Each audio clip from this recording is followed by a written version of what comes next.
Salut, c'est Dave le prof de musique et aujourd'hui je vais te parler non pas d'un seul artiste mais de plusieurs. Je vais te parler de la place des femmes dans le paysage culturel, musical québécois.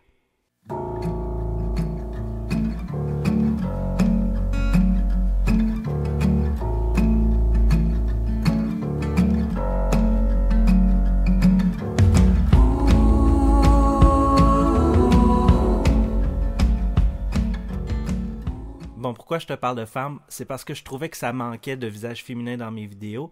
Et puis, elles sont toutes aussi importantes que les hommes dans le paysage culturel québécois.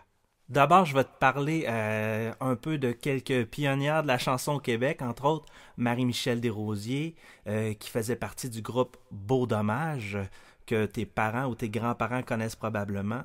Il y a aussi Diane Dufresne qui est arrivée avec son style éclaté et des chansons qui le sont autant, qui est venu un peu bouleverser les tendances musicales. Il y a bien sûr Céline Dion qu'on connaît, qui est maintenant connue mondialement à travers la planète. Donc aujourd'hui, ça va être comme un peu un survol du paysage. Et après ça, je vais te laisser des liens et je vais t'inviter à aller découvrir toi-même. D'ailleurs, ça va être ça ton défi cette semaine.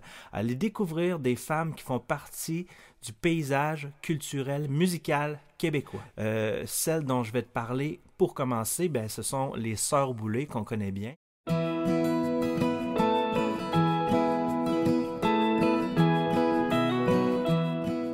Et pour te parler un peu plus d'elles, ben, je vais commencer par te dire qu'elles sont natives d'un New Richmond, qui est en Gaspésie. Donc, si tu regardes bien sur la carte juste à côté de moi, tu vas voir où c'est.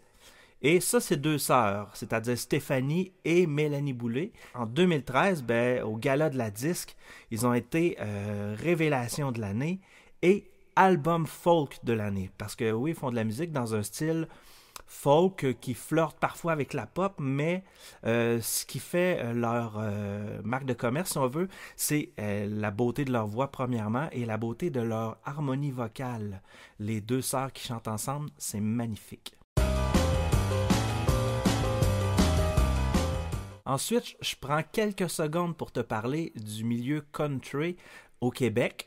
Là, je t'entends dire, ah non, pas de la musique country, mais attention, il y a des belles choses dans le country, comme il y en avait des belles avant, mais il y en a qui sont un peu plus actuelles présentement, qui sortent, et entre autres, Cindy Bédard, qui elle est native de Saint-Tite, puis qui dit Saint-Tite dit country, parce que probablement que tu as déjà entendu parler, du festival western de Saint-Tite. Donc, elle est native de là, elle, et elle vient tout juste de lancer un album que je t'invite à aller écouter, et dont tu trouveras aussi le lien juste en bas.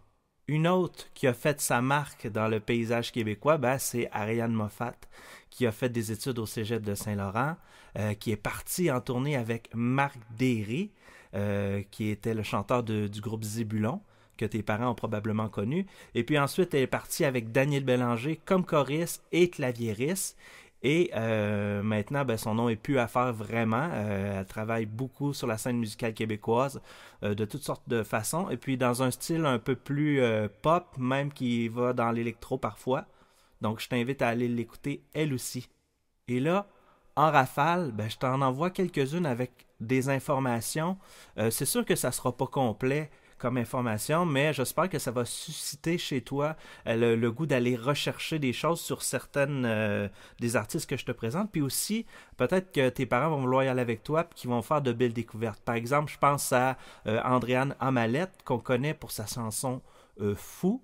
Je pense aussi à Lou Adrienne Cassidy, qui fait des chansons magnifiques. Si tu veux y aller dans la douceur ou quelque chose d'un peu plus planant, ben, il y a Ingrid Saint-Pierre qui fait des chansons magnifiques qui a une voix superbe et puis des textes vraiment intéressants.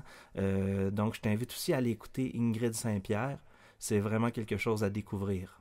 Il y a Cœur de pirate, que tu connais, Mara Tremblay, Pascal Picard, Laurence Nerbonne, Safia Nolin. La liste est vraiment longue. Parce qu'il n'y a pas juste les femmes qui sont devant le micro et qui chantent des chansons. Il y a aussi les agentes d'artistes, les organisatrices de spectacles, les gérantes, les directrices de tournée. Les fonctions sont vraiment nombreuses, puis ils peuvent être occupés ces fonctions-là autant par un homme que par une femme. C'est un hasard, mais j'en profite aujourd'hui pour te dire de ne pas oublier de dire bonne fête à toutes les mères que tu connais parce que c'est la fête des mères. Et je ne sais pas si c'est ton cas peut-être, mais l'école recommence bientôt. Et j'en profite aussi pour te dire que dans les écoles, moi je travaille dans une école, on fait vraiment notre possible pour que tout l'environnement scolaire soit sécuritaire pour toi, agréable à vivre. Et je pense que tout le personnel dans les écoles, là, ils mettent vraiment, vraiment tout ce qu'ils peuvent. On travaille fort, on travaille beaucoup. Et quand tu vas arriver à l'école bientôt, j'espère que tu vas te sentir en sécurité, que tu vas te sentir bien, qu'on va sourire autant qu'avant, et puis qu'on va passer une belle fin d'année ensemble. Donc, pour finir, je t'invite à faire un petit pouce par en haut, à t'abonner à la chaîne, à partager la vidéo, à en parler à tes amis, parce que comme je te dis, c'est vraiment pour tout le monde les vidéos que je veux faire, pour transmettre, un, l'amour de la musique, deux, faire des découvertes aux gens, et trois, peut-être à amener la culture musicale à s'agrandir dans nos têtes. Sur ce, je te souhaite une bonne fin de journée, à bientôt.